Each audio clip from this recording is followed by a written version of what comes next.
அதெல்லாம் செத்து போறேன். செத்து போயாவது பேயாவது பல்ல பொழிய வைக்கிறேன்.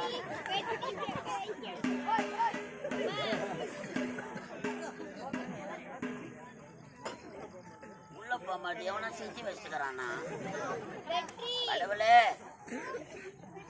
அவன் அண்ணன் கையில தான் சாவணும்னு விதி இருக்குது போல. தம்பி செத்த செய்தியை சொன்னானா என் கைதை என்ன ஆகுமோ? சொல்லாதவனும் இருக்க முடியாது. சொன்னாலும் என்ன குட்டி சாவச்சிடுவான். வேற பல்ல காட்டி நடக்கிற எப்பதான் பால் பல்ல முடிக்கணும்.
ஆகிய 14 லோகங்களை படியளக்கும் பரமனாகி பசு என்பது உயிர், பதி என்பது கடவுள், ஆணவம் என்பது கண்மம், மாயை என்பது பாசம்.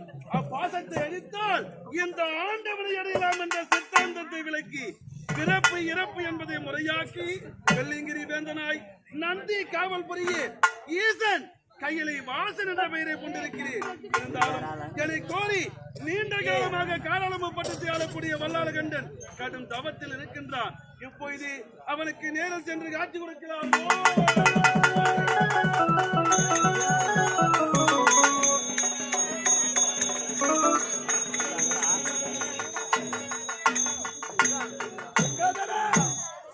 எத்தனையோ ஆண்டுகால உருவாடி விட்டது.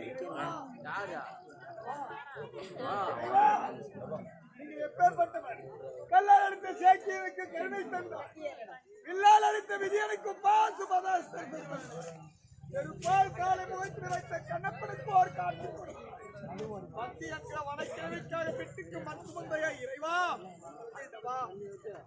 அது 100 பங்கு அடியானுக்கு இல்லையா?